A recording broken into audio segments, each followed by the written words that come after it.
internet or something to screw me over. Okay, Nothing starting. can Oh, nothing wait, we're can live disrupt already. it. Okay, we're live. Oh Okay, yeah. here's Oh, part okay. two.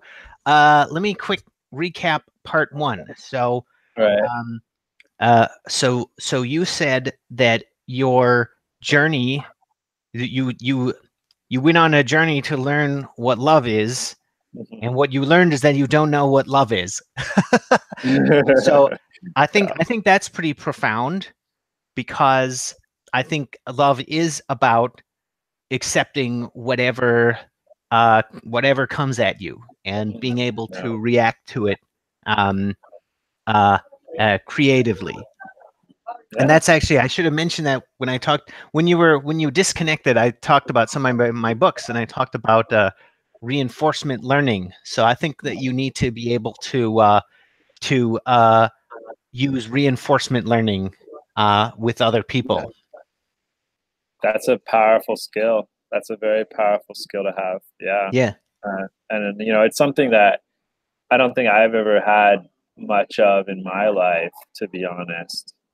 And that's kind of why maybe I never really understood what it meant to be, because my formative before crypto, you know, before Bitcoin, because everybody has that pre Bitcoin, and you know, I I worked for the military, right? So there was very little of that. It was a very uh, it was a dog eat dog world, actually. And so, I got tired of that, and I think a lot of people get tired of that, and they wanna learn, they wanna grow, they wanna build with love. Yeah, and that means that you have to use what other people give you, and Yeah, build on top of that. yeah, But absolutely. what So then, what happens? about Ethereum then? Okay, Tell so, me. So we were well, talking about that earlier. yeah. Well, why don't you say what you think of Ethereum? I You think go of it. first. Okay, okay. Uh, I won't. I haven't. Let's just, we won't talk about whether these, drugs have been done or not. But I'm sure you're familiar with ecstasy, right? And I think, well, a lot of people, when they try ecstasy, it's an incredible experience to them, because all of a sudden they love, right? They feel like they love everything, right? Yeah, And it's a very powerful drug, and because most people don't love in their lives, in the day to day, in the moment to moment, they're not feeling love, they're not being loved, they're not connected with the energy of love. To them, it's mind blowing. And I think Ethereum's kind of like ecstasy in that it's it's not love, but they market it like it is love. And I if love you that. take it, That's, and yes. if you take it, you're gonna feel like, wow, this is amazing. It's amazing. And then you're gonna have the worst hangover of your life. It's gonna be really I bad, because it I think, wasn't love. It's not love. yeah, Ecstasy is not love. yeah.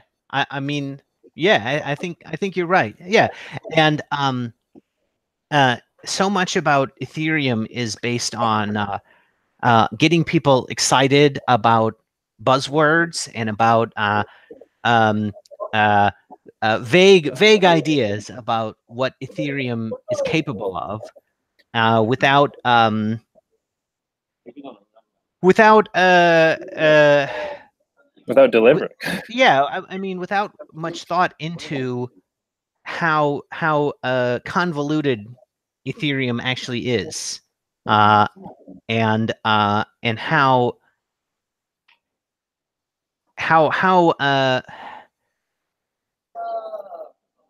how do I describe it? It's Like shallow. everything about Ethereum is so much more difficult than doing the same thing on Bitcoin. Yeah. And their system is it's Ethereum is like a Rube Goldberg device. Okay. It's like something that that just doesn't make very much sense. And I was actually convinced that Ethereum was going to be vaporware when they were building it because it was so obviously a scam. But Yeah. I think that many of the people involved in Ethereum didn't understand that it was a scam. So they No, actually no. did manage to build it. Yeah. Yeah. And I mean, they're still building it, right? In a way. I mean, you Oh know, yeah, well they're never gonna stop until it's like I mean it's like the Tower of Babel. It's like something yeah. that is never going to be complete because the foundation is unsound. Yeah. Yeah. It is. And you know, I definitely trade Ethereum because you can make money doing that, right? You can make profits. So I traded, but you know, my whole take on Ethereum has always been that what what has it actually, you know, what is the real value? Okay, what's the real value of anything first of all? Because I'm always wanting to know what is the value of something, and I look at that as what does it allow you to do, or what does it allow us to do, or what does it bring to the table that you know is going to make our lives better? And I mean, what has Ethereum done to make anybody's lives better besides, I guess, making a bunch of people rich off of ICO scams? I mean, I can't think of anything that Ethereum has actually done.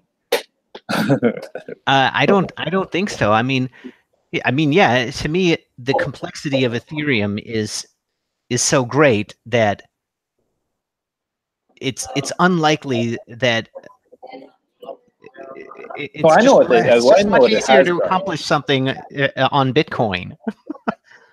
And Yes, it's all about buzzwords and lures.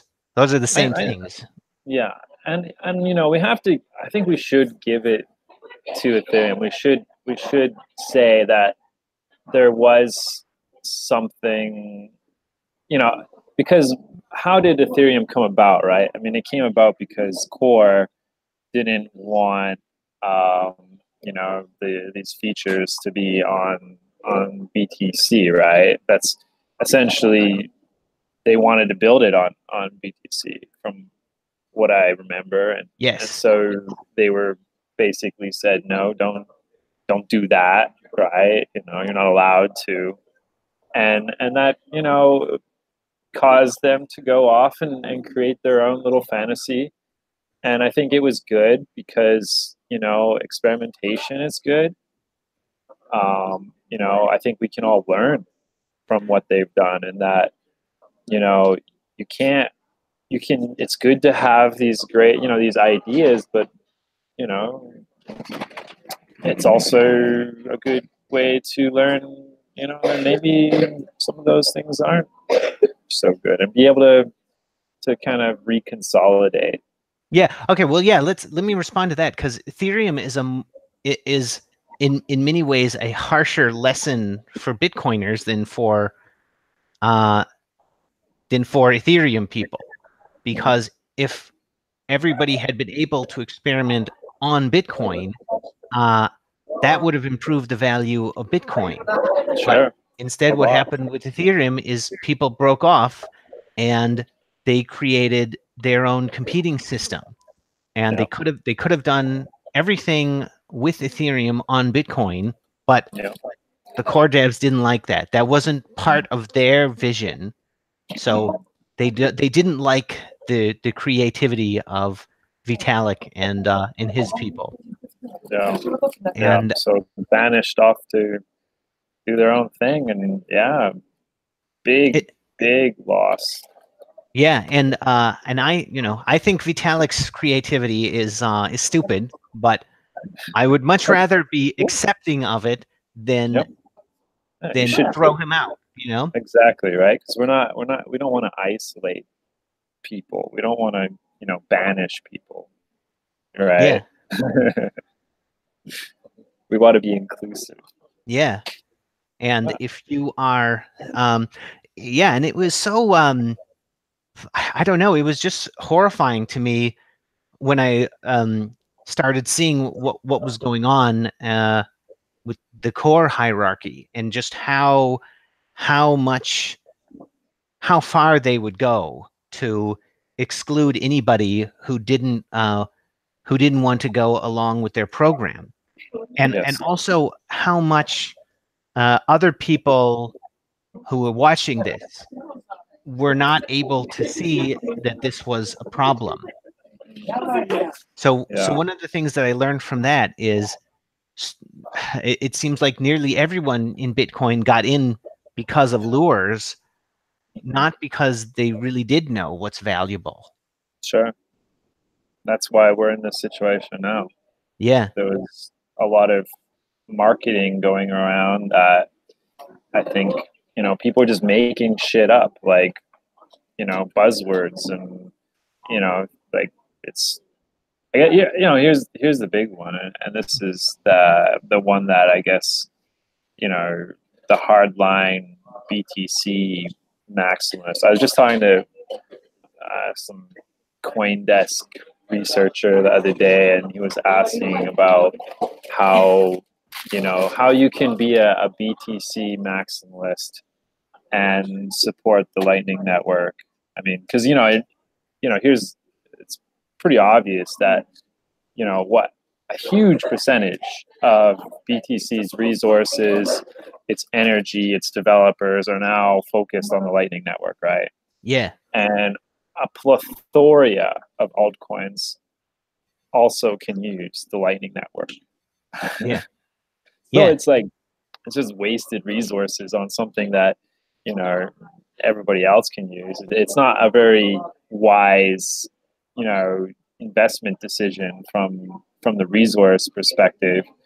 But the reason is because these BTC maximalists have bought into the idea that BTC Bitcoin is, because of its immutability, because it's this stamped into stone, never can be changed, money, sound money, that payments and utility don't actually matter. Okay. To them, it seems to be along the lines of, the world is going to realize that they were all sinners and repent. Oh my God. Yes. And they're going to repent, and they're going to be enlightened by the word of Seinfeld, whatever, and the Bitcoin Standard. Seinfeld. Safety. Safety and the Bitcoin Standard. They're gonna take the book. A very loving person. A very loving person, and it's like the Old Testament of the Bible, and they're gonna repent. They're gonna see the error of their ways. The whole bloody world is gonna be, and it doesn't matter about utility. It doesn't matter about 1 megabytes, because probably the whole world's gonna be like this messed up place anyway. So they're definitely pessimists. Yeah. Well, yeah. Okay. Well, let's quick talk about block sizes, because if you have a small block size, that means that very few people can be can take independent actions. Yeah. If we can have big blocks, that means that lots and lots of different people can act independently, and that's what we need in order to have a good economy. And and if you don't want big blocks, that's kind of like saying that you don't want to be open to the creativity of other people. Yeah. It's just too much creativity if we're doing more than 1 megabyte every 10 minutes. Who else stunted creativity in history, right? Like, if we look at all these different churches and all these different, these different organizations throughout history that have looked to control what people have done. I mean, how successful in bringing about a better world were they? Yeah. Well, I mean, it is. I mean, it's not. I don't think it's any exaggeration at all to call CORE a cult. And No. the similarities with something like Scientology are very clear. Because if you're a Scientologist, you're not supposed to do anything but go along with L. Ron Hubbard's program, and he's the only creative person in Scientology. So after he died, then David Miscavige got to do stuff too. But the corpus of work of L. Ron Hubbard is enormous, and all of the Scientologists are supposed to understand it perfectly, but they're not supposed to write their own Scientology books. They're supposed to just do exactly what L. Ron Hubbard says, and they all believe that Scientology is valuable, regardless of how much it's been failing, especially since David Miscavige took control, and they keep telling themselves that they have superior knowledge, even though nobody else wants it. And when they go to Scientology conventions, they receive information from the central hierarchy that's telling them that Scientology is becoming more and more valuable, and it's doing all of these amazing things for the world, and all of it is lies, and it's all putting on a show, and they're so invested that they avoid the idea that they've made a mistake. Yeah. Well, I mean, to them, I don't think, like they don't, there's no mistakes. They've never made a single mistake. Right. In their lives. Right. Yeah. There's no possible way that they could ever make a mistake. Yeah. They are all told that the world needs Scientology, and there's an infinite demand for it, and the only reason that business isn't booming is because of conspiracies from other people who are trying to make Scientology look bad. So how do we give some tough love to CORE? I mean, here's what, it's kind of done, right? I mean, now back, when there was only BTC, Bitcoin, when it was one, right? Before we've kind of moved on, that was okay. We should have figured out a way to break this, but I mean, now we've broken it in a way, and we've broken free, and here we are, 2019, the beginning of a new sort of growth in Bitcoin, 103 megabyte blocks, that kind of growth, and really, how do we get through to people that, the longer they bury their heads in the sand, the longer they think they can hold their way to global money, the longer we all suffer. I mean, we can build something incredible here. We really can. Why do we have to let it, I think you have to just. I think you have to find people, because you shouldn't. I mean, we shouldn't want more people who are just coming in No, because sure. of lures, or Yeah. at least if there are people like that, they uh, I think you don't need to pay as much attention to their ideas, but Yeah. you have to keep searching for people both inside and outside of Bitcoin who who have that kind of openness and willingness to be creative with other people. Yeah. And Outside specifically, I think. well, I think that's both something we need to. because people need to be more interconnected who are already in Bitcoin, Yeah. because that's better thinking and communication. But yeah, outside is even better because then then we've got exponential growth. Yeah. Yeah.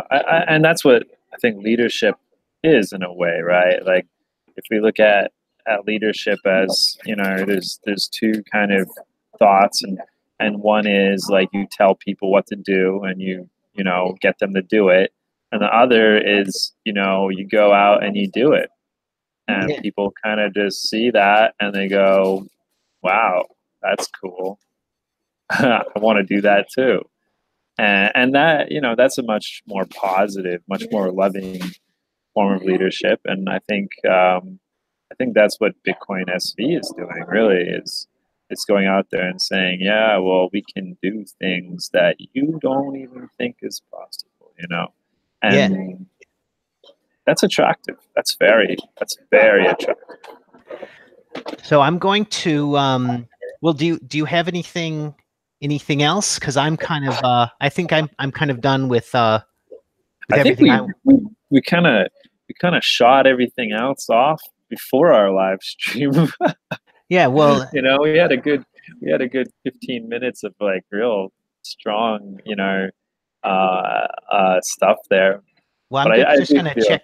I'm just gonna check any the questions or, questions in the live yeah, stream. yeah. So Ruth says over-engineered and under-engineered simultaneously, bizarrely. I guess that's Ethereum. Yes, great way to describe it. Yeah. Let's see. I don't see any other good questions. So if anybody has a question, somebody said read Ishmael. I disagree with that. I don't really like that too much. But if anybody has more questions in the next minute or so, we'll talk about that. But otherwise, we'll end things. One thing that, I mean, I can ask you a question, right? Yes. All right. So, what is it that got you thinking about love? Because, we've talked a few times about it, and that I like to talk about love. I like to say that word to people, especially when I first meet them, to kind of see how they respond to it, because it's a powerful word, right? Yeah. And okay. Well, like, no, Matt. so, yeah. Well, you're the one who got me thinking about it because you Okay. said that what I was doing on my show was love, and I didn't really think of that. But yeah, I think you're right. So you're the one who got me thinking about it. Good. I'm glad. I mean, it's because I have a lot of love. I do, and I think everybody really does. And I can see it in you. I can see your love for Bitcoin. I can see, and here's something that I'll add to this. A while back, I was talking just on Twitter.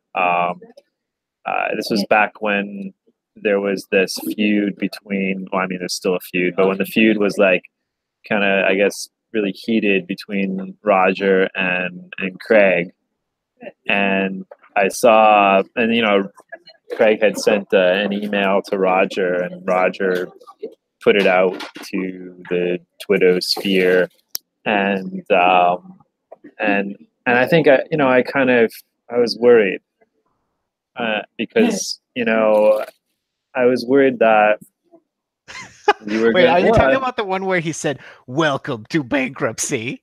well, yeah, I wasn't so much worried about his email, actually. I thought that was so funny. It was hilarious. No.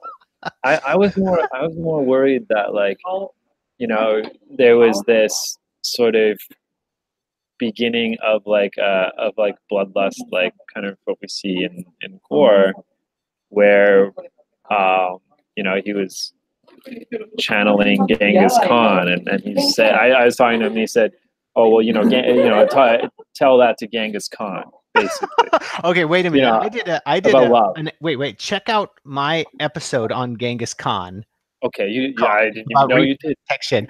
So Okay. I hope that the reason he said that is because he watched that episode. He must have. He I took bet my so. advice to be Genghis Khan. He must have, awesome. Right?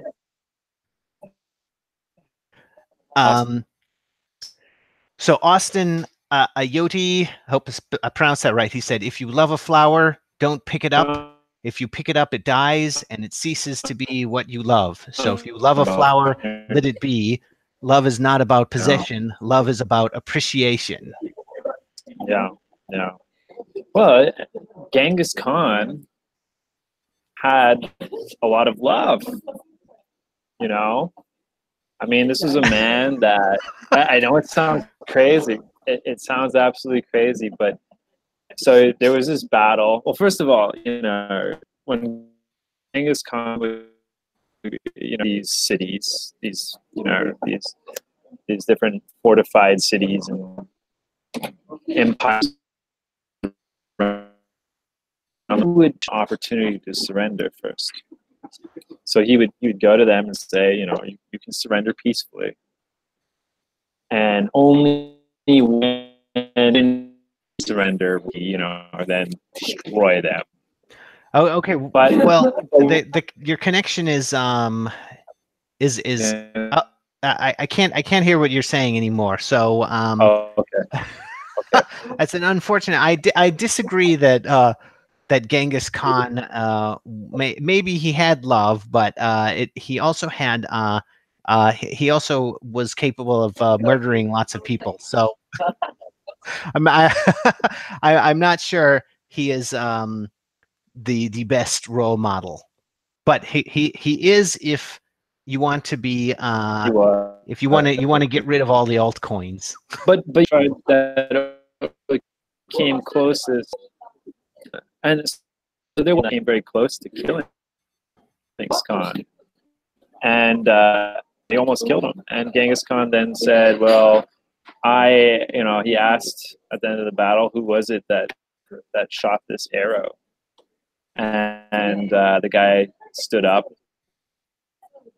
and Genghis Khan made him his most trusted general. So, okay, well, I think that is quite a high level strategy there. So yeah. So in conclusion, learn from Genghis Khan how to be loving, and continue. No, you don't know exactly what love is, so everybody keep figuring it out. That's the best we can do. That's the best we can do. Okay. Well, great to talk to you, and I'll see you around. Lots of love to you, brother. Okay. Yeah, you too. Take care. Okay.